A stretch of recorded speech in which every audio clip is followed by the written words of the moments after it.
They had to call me twice and I rejected their call twice, and then the third time, like at some point, right, if I'm working and someone come and arrest me, I want you all know it's MOM. Should people who fall for messaging scams be ashamed of themselves? This is your daily Ketchup.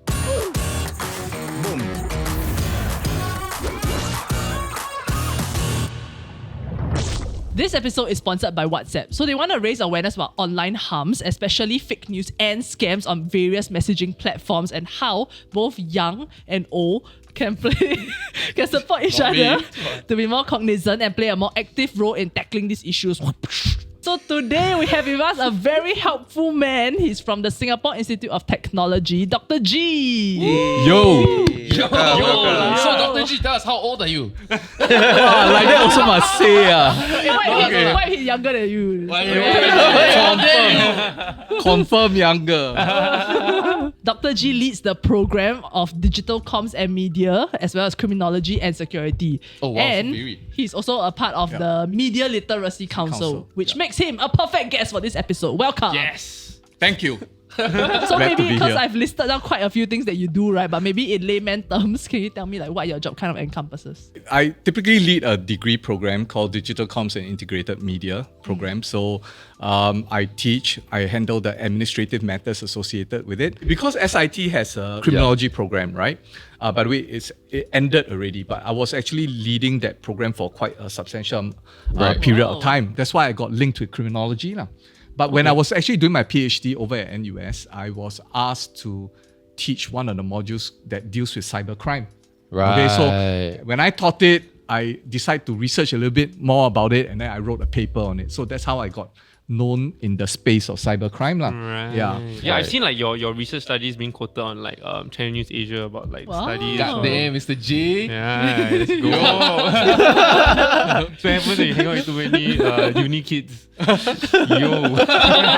No, this one I do one. So whether they follow or not, that's He's a a different thing. trendsetter. He So followed I them. trendsetter. In Okay. 1974, it went like...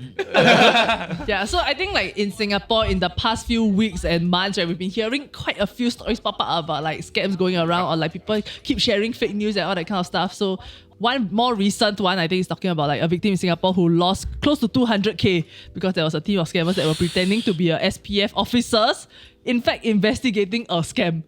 Yeah. So they lost money to this person. That's so meta.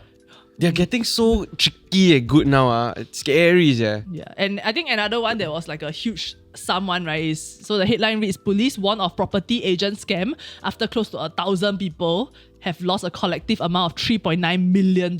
Crazy. So what happens is that, because we know now the property market is all up, right? So then like agents and all that, when they're in contact with you and then they say, hey, come for this viewing, then they ask them to kind of pay a deposit. And they even send like a contract, right, with like a lease agreement, or like this is the owner's signature, or that they ask them to sign, right, and send back. Yeah. So because of that, you're kind of like reassured, it turns out it's a scam. Speaking of the SPF scam, you know I got called before by that usual face of like the fake Singapore Police Force Wait, jacket. a video call? Yeah, they go and print like a backdrop, right, that says like Singapore Police Force, Singapore, which like the police wouldn't do. Like, why do they need to be reminded that or like why they do a press conference with me, right? And then he got colleague doing like work on the laptop.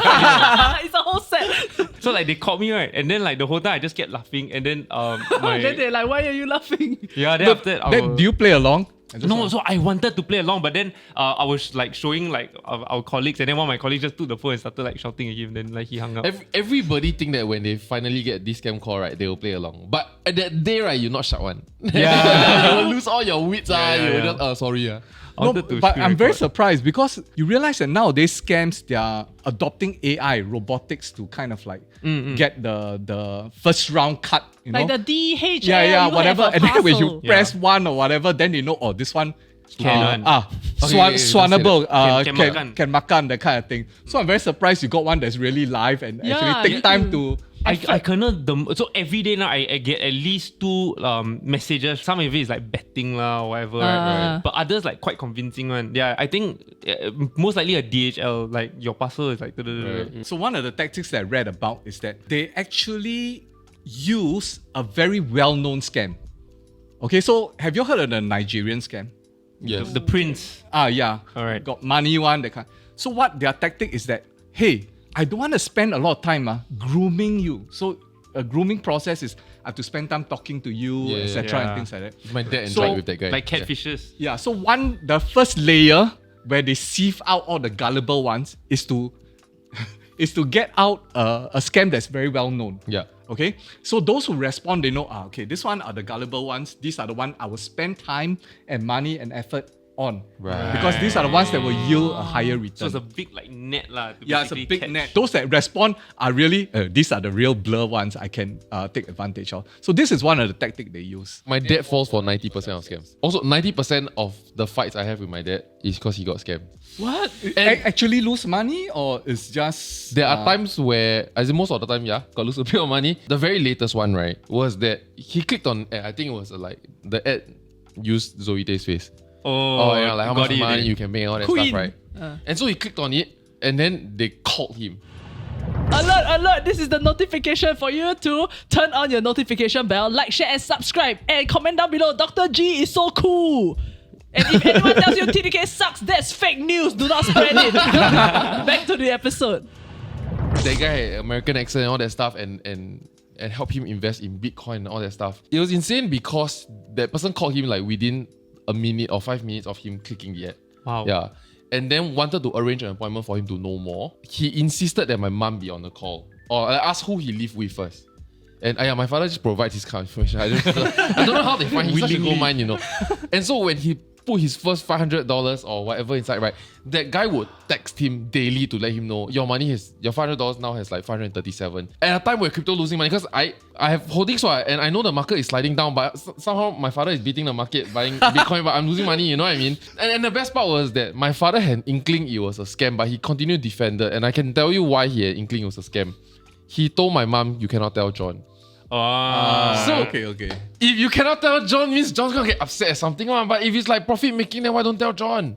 You know what I mean? Like, Why he never give you the alpha? yeah, why don't give it the alpha, right? Because you think you know everything, then you're still losing money, It's then true. he make it. It's true. That's the mindset I think he might have. And I think the other part is that older folk, they're just not financially literate or not taught. And so my mom snitched and said, I think you need to go and like check in on this one lah. We fought and he defended the scammers good one. And he's saying that he's making how much money. He showed me the text all about how much money he made, right? So I said, okay, in that case, do not alert them, not alarm them. Why don't you just ask for your principal back or ask for the profits back? Means transfer back your $37. That's all I ask. So that guy said, oh, you gotta create a wallet. I call you and guide you how to create a wallet. I just created a wallet for my dad with my app lah, cause that's DeFi, why you create wallets like that, why? So my father just sent him the wallet, and then that's where No more. no more already. What weirds me out was that my dad had an inkling that it was off because he said don't tell John.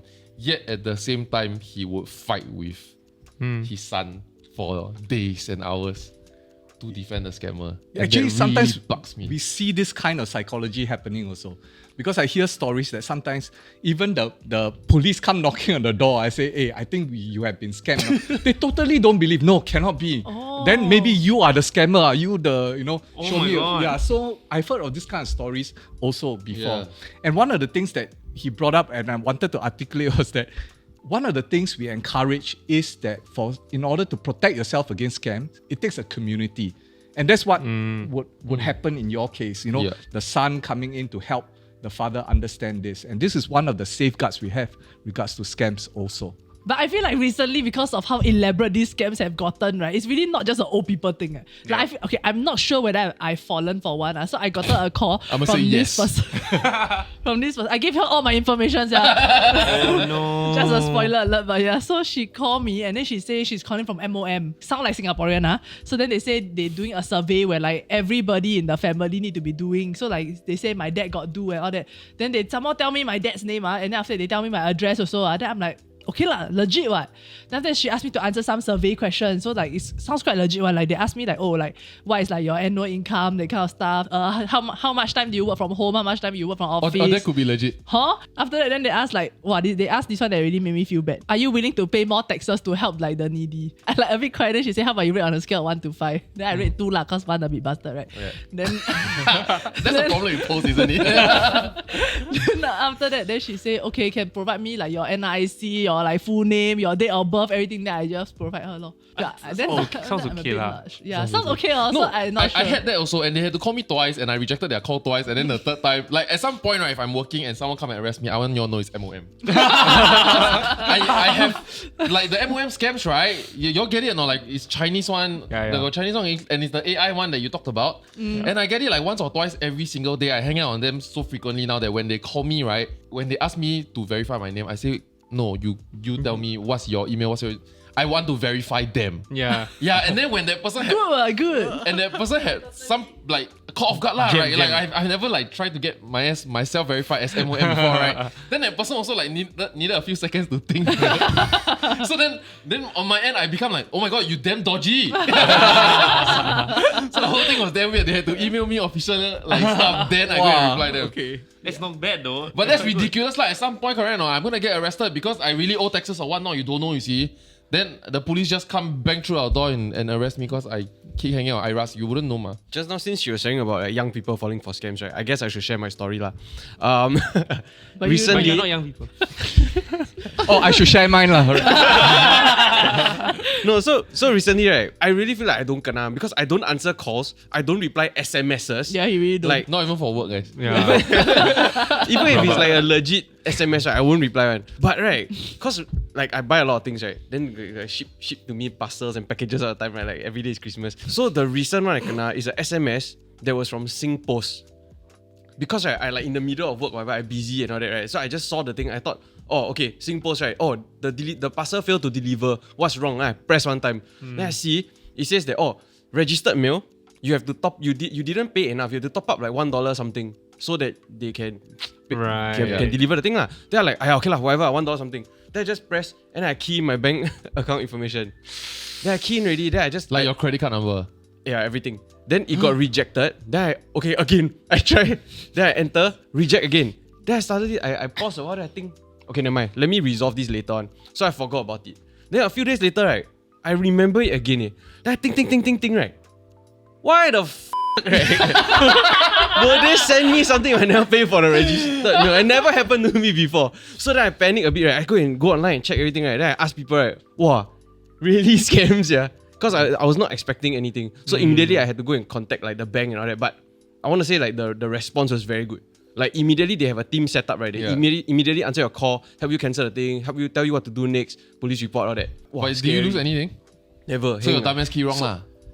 Maybe. Why is this getting rejected? But after that, right, because I posted on social media just to verify, right, and share with other people also. Well, a lot of people send me back the same types of messages. Yeah, I think you just articulated the story that my student told me that happened to her. That was the one. Got a message from Singpost or something like that. Click on it. And then after that, because all the mechanisms was what she was familiar with Singpost. So it appears to be the same kind of process or experience that she went through with Singpost previously. Yeah. So scammers are smart in that, like they understand the journey. Scammers also never get their mail.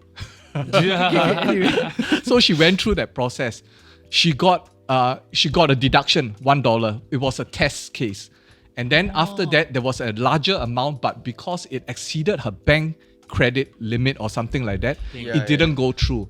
But because it was alerted, she immediately stopped it. So she lost that $1, but fortunately she didn't lose more than that. So that was a story. But having to cancel your card and all that stuff, right? That really sucks. But I think when we talk about scams, right, there are so much more like tangible impact. Like I'm losing money or I'm arguing with my family, relationship breakdown, right? But when it comes to like fake news, I think people don't really see the impact of that. Like, so what? I just forward this link to somebody else, but maybe like Dr. G can share a bit about like, what is the real danger of fake news? Is this really a problem? I think the issue about fake news is you are actually sending out information that's untrue, which may have certain implications. So for example, the government has shared many times, right, why POFMA has come into place is because some of these have got national implications, wide and maybe severe implications as well. So this is some of the things that may affect on a national level, and we have mechanisms for that aspect. So that's why you see some of the laws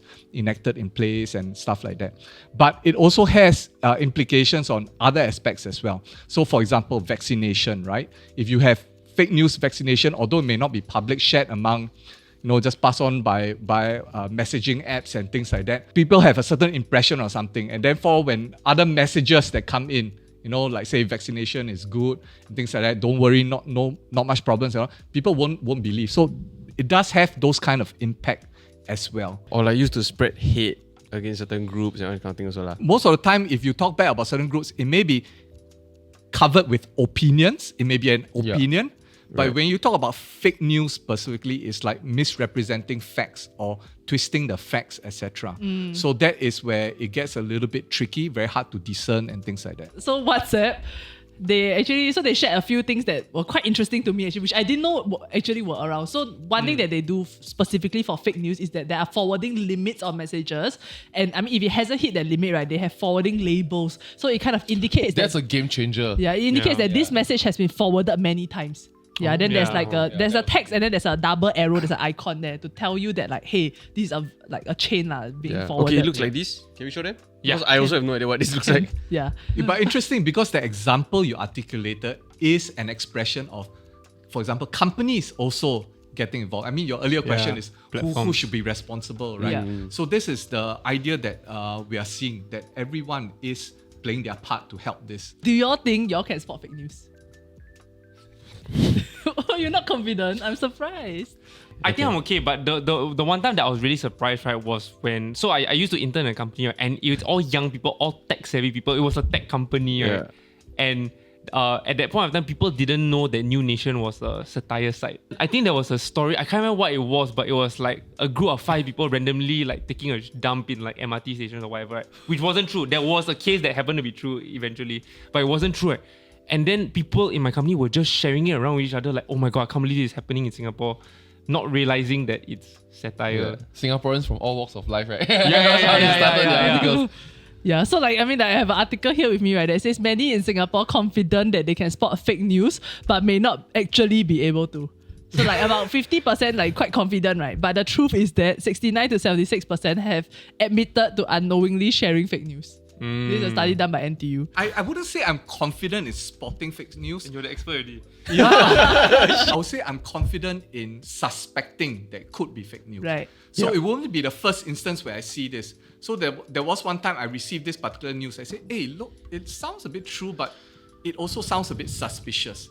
So I wouldn't be able to on the spot tell you that this is fake news, but it was enough to arouse my suspicion. So that will prompt me to just go and research a little bit more to understand it. Yeah. I wouldn't at first instance pass it around.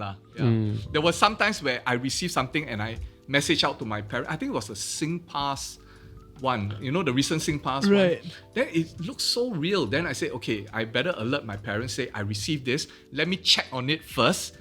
Before, in case you all receive this and all that. So let me check on it first before anything happens.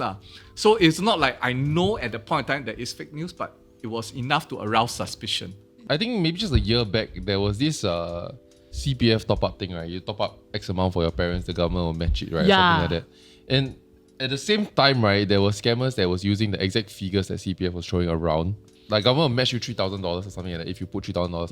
And so she received this thing of a CPF top up of $3,000. And it corresponds with the news, because the news was saying, hey, you can get $3,000 for free from the government. All you have to do is top up $3,000, government give you $3,000. And so she just feel like, hey, there's this $3,000 going around. And so when something or someone like texted her about, hey, go and come and claim your $3,000 to your CPF, right? She's like, like everything checks out. It's based on the news. She saw it on Channel 8, she saw it on Channel 5. Yeah, and so lucky due to meticulous training from her son. Nice. Hey, nice. She sent it to the family chat, got debunked. Sick. Actually, there are so many things that like my mom is true. My mom now also, she will send and ask like, what is this? Then most of the time she send, then my brother just copy paste the same reply fake. Yeah. That's it. Yeah. But there was something but this, sorry, I want to address that. I think the way you tell your parents is fake, right? Is something that you need to exercise a lot more empathy on. Right. Because there are times, because they believe almost everything already, right? To the point whereby they just don't want to get shot down, so they decide to stop testing. And it's like, how does John know it's fake anyway? John probably click it, so they also can click it, right? And then that's how far they go, and I think that's where the breakdown, like for example, between my dad and I happened. I think there was times where I got frustrated with him falling for it over and over again. Yeah, to the point where he just feel like, I just gamble. I don't mind losing $300. I wonder if it's like, because back in the day, right, like all the news outlets are reliable. Yeah. Like nowadays, then there's alternative media, there's social media, then there's a proliferation of this. But back then, it's like they really could trust all the news around. Most of the time, the fake news may not lead you to that news site. Because it will lead you to, if you unsuspectingly click on a link that looks like, for example, that news name dot something, but it has something else .com or something like that. Wow, I don't even read that part of the link. So it is. So most people don't get the link, and sometimes it's masked in the link itself when you click. Right. Once you see the URL, then so while there is trust on that particular news site, they may actually think that the fake news site is that news site. Right. Yeah. Anyone can start a website these days. Anyone can start a blog, right? And make it look legit. Even if like they can just come up with a name like the something post, the Singapore Post, and suddenly it's like legitimate news source, right? And can just write anything and people can believe it. The other thing that I find it dangerous also is that URLs at least, right, are a little bit safer to me than copying the message wholesale and then forwarding to many people. Because to me, it's like you don't even know if that's the source. They will write from The Guardian, from this particular well-known journalist, and then the whole article, and then it's like, but you don't know whether it really was written by this guy or not. And then it gets spread by like in family group chats as though, this Guardian say one, BBC say one, you know. Yeah. And But you it's send the like- link, they click the link virus. Yeah, that's right. Pros and cons. This actually happened really recently. I mean, there's one like a bigger case lah. So recently, like China got quite a bit of news coming out, right? Then if I'm not wrong, it's about like a month ago that there was speculation that there was a coup in China. So then like people are saying they've taken over the government. And then there was a Pulitzer Prize winning journalist that tweeted out like a photo of like planes kind of avoiding China or avoiding Beijing specifically. So then he's saying like, oh look, like planes are being redirected, the military have taken over. So then like when I was reading all of that, right, then because the news is so fresh that like I go and try to Google, right? But Google also say there are speculations or there are rumors. Like all the news links that come out is all saying that there are rumors. Then I'm like, in this case, how can I then verify whether something is fake or not? I mean, then I said to my mother lah. Then she I think got sources in expert, China. The foremost expert on China. I feel like a practice that I have started to put into place, right, is that I'm very skeptical of news in general, because just simply because of the way news works today, right, with social media, right, everybody's competing to catch eyeballs. A lot of the sources of even the legitimate news themselves, right, are not properly verified. So usually, a lot of times, like a few days after that news has actually come out, you will actually get the truth later on, and that's how I verify my news. The other thing is is there really an urgency for you to know immediately? So for example, that one, right? You're asking and say, how you know there are rumors circulating around and things like that. But sometimes I do see this, then I just wonder, okay, I can just wait until things settle down and see whether something may crop up about how true that will be lah. Yeah, that's a really good point, because I feel like I have a really bad habit, right? Like I have notifications whenever like say Mothership or Straits Times like say something, or like whenever I read a Twitter, it's like, 1 minute and it's a big news, right? I want to be the first one to share in my social circle. Okay, why? Why? Because Cookie points. Popularity. yeah, all I need, right, is at least two people to just say ha ha ha, and it makes my day. Okay, got it. Okay. Just hint to everyone who doesn't reply. Yeah. Okay. That mean I usually say like we already sent this yesterday. Yeah. sorry then. I've been usually ruining one your day day late all when this you while. send It's true. Why do people generate fake news? Like what's the point of it? I think one of the key things is attention. The other thing is like what you say, if you don't like a particular group or people, you may spread this kind of thing. I'm not surprised if some are like just curious, nothing to do, just want to see how this kind of thing can proliferate and things like that. There are many reasons why lah. I think one of the key things that we need to take note is how to discern this kind of thing that goes around, and don't just anyhow forward things around. So the main crux of it is just to double check, Google it. Like how do I actually verify something? Definitely double check. You can ask friends who are familiar with this particular aspect, this particular area and all that. I like what you brought up about asking somebody who has more expertise in the field also. Yeah, like similar to him lah. Like if the dad go and ask him. I feel like there's this bias of phenomenal that my like people of my parents' generation seem to trust if like their friends randomly forward them a bunch of stuff and video with their own headlines. It could be just a video and then with a typed caption on what's this video about. Yeah. Like, massacre in Bishan. But it's a 10 years ago video from Thailand, for example. Yeah. But you can tell them no, but they would trust this message chain from their friends more than they would the news or their own family members, which they work hard and send us to university for. You know what I'm saying? To be able to discern this. Like, is there a cognitive bias there? Very difficult to explain. I know that phenomenon. Okay. So firstly, one of the questions that we'll ask is, are they even reading the news? Or their main source of news or update is actually from the friends. Yeah. Okay, so there may be a different group of people. So this is something that we learn also in media theories, for example.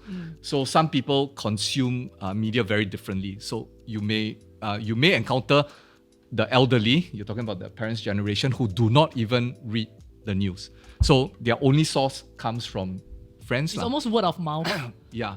So, Yeah. and this is something that you just trust your friends. A lot of times also the question I ask is how severe is this news, or how impactful is this news to the person receiving it? So for example, if it's a news about, let's say, China, and as an elderly, it's just by the way, me knowing that kind of thing, it doesn't really impact me compared to CPF.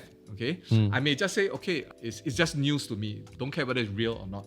But if I receive CPF, even if it's from my friend, I may, because it's more serious, I may check around lah. That's why one of the things that we always advocate is don't forward out messages that you don't think is true. So if I think if it's not true, right, and I forward out for fun, Just in case it's true lah. Yeah. for fun, this person may think that, hey, it's Yeah, real, yeah. and to him it's more important. Yeah. Right. So that's one of the things that we advocate. Don't anyhow forward this kind of information out. Even if Right. you think it's for fun, Yeah. you may think that your friend received it for fun, but they may take it very seriously. One thing that was very interesting to me was that during COVID, because we couldn't be in the office and the studio, we started doing some like home content, talking about like, I think it was the elections or whatever. And so we had one video that we posted on Vulcan Post, right? And my friend screenshot to me and said, hey, I saw you in a video, but it wasn't from a YouTube link. Her dad, right, basically downloaded the screen recorded the YouTube video and then sent the video version onto the messaging, like into the family group chat. You just made me remember, right, that I was the face of fake news. Really? Somebody was sending, like, I think a year or two ago, right, I started receiving a lot of DMs and people sending me like, bro, is this you? Is this you? Basically, people took all the footage of me online and they stitched it together with some super rich guy and some Lamborghini thingy. I remember that. Yeah, then I didn't know what to do. It was negative news as well. It's like irresponsible, super rich celebrity guy crashed a Lamborghini somewhere or something like that. Right. Yeah, and then he just left it there, irresponsible or whatever. Wait, you are the Lamborghini guy? Unbelievable. No, but do you actually find out why the person did it? We don't know where it's not even in English. Oh. Yeah, and he has nothing really to do with me, I think. They just used my face. So they were Yeah. committing a scam Material. lah, and then they wanted to use your face because you're a recognizable figure. perhaps. Maybe, I don't know. No, I remember it was nothing to do with recognizability one. It's just a rich it just kid or happened to something be like that I got Yeah. the content that Yeah. you can Yeah, just you extract. had all the free stock Right, photos right, already. right. Yeah.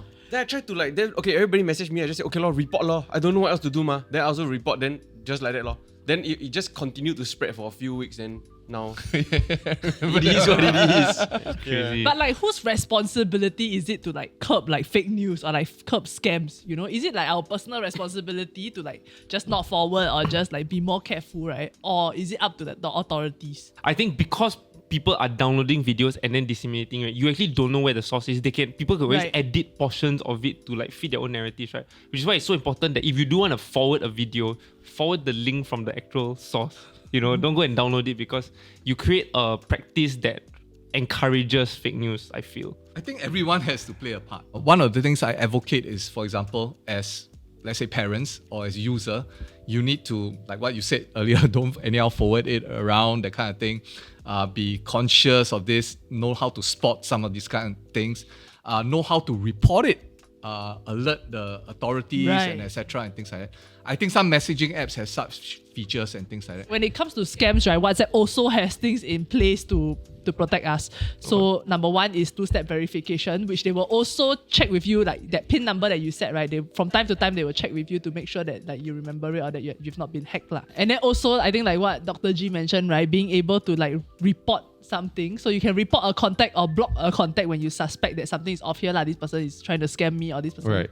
Yeah. So when you report a user, what happens is that WhatsApp actually receives the most recent messages that are sent to you by this person that got reported. Oh. So then they will go and check and see whether this person is like, whether it's an authentic message or whether this person is actually a scammer. Yeah. So based on that, if need be, right, they will ban the account.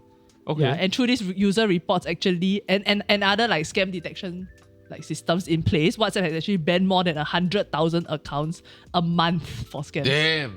Yeah, which is quite It's a interesting. lot of effort Yeah. That means there are a lot of scams going around. yet- by the Yeah. scammers. Yeah. WhatsApp is also working directly with like NGOs, so including like the WHO. Like just now we mentioned like the vaccination, like fake news that's going Right. around, right? So and over like 70 governments to make sure that accurate information is being provided. WhatsApp has also partnered with the International Fact Checking Network. Did you all know that there's such a network? But anyways, Wow. I heard of it.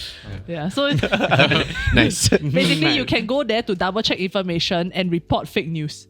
Yeah. So they also have like a chatbot lah, so which you can use to check your news. But I mean, like, as much as they can put safeguards, I think it's also up to, like Dr. G mentions, up to us to be savvy ma. Because like as many safeguards as they can put in place, at this point anybody can get a hold of all my personal details, like what happened on my call, right? So I think like there's also like the soft skills that don't be pressured, like they like to use that time limit thing. Yeah, and also double checking when you're unsure. Like after I realized that, say I've, for example, forwarded like fake news, or if I realize that I've fallen for a scam, right, then what should I do? I think that it's very difficult to come with a one-size-fit-all situation, and I tell you why. Firstly, scams got a lot of kind one. Yeah, I got like a short list here. Wait, let me Okay. rattle it off. So e-commerce, social media impersonation, love scams, ping ping. Okay, banking related phishings and Chinese officials impersonation specifically. So I guess for different type of scam, the reaction will be very different, right? For example, if it deals with a bank, obviously call the bank, call the police, whatever, to stop. If you are in the middle of a relationship that you think is scam, but then just stop the relationship lah. So But you can't say that, we are in love. because scams is very varied and all that. Sometimes you do not know what you don't know. So the safest is always to journey with a community. Always have someone in mind. If you're not sure, check with that person and things like that. So, in my family, I'll be the one. My parents do check with me Right. and things like that. Yo, I have a friend, right, that met a girl in a Thai disco, right? Got her pregnant, right? And so they decide to have the kid. And so she invited him to go Thailand and meet the parents. And so he's at this point, right, where he feels like, so it's not really a scam of sorts, lah, right? But he's at this point that he feels like, if I want to have this child with her, that he do need to get past this lah, like meet her parents, and he's prepared already. He keeps on, he knows he's gonna go there and the family gonna ask like, oh, my roof got problem, you're gonna fix my roof, that kind of shit, right? So he's like completely ready at it. He go to Thailand, she stay in a huge landed property. Her father is an iron magnate. Lottery winner. That's why I was like, huh, you managed to how can sia? So is that scam? Not scam? I don't know, that was lottery. That's the best scam Yeah. ever. He's a scammer. She got scammed.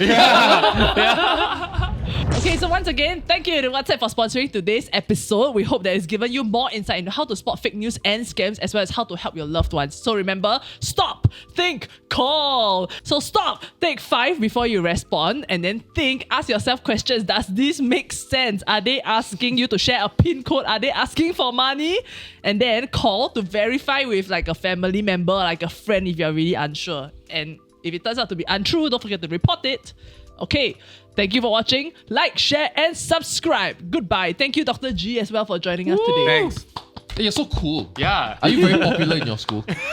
Well, You probably are. it was very interesting the way I'm learning the way you're. We are not friends. Okay. Yeah, let's do this so I can Yeah, go. just let Hurry you up. know. We barely know each other.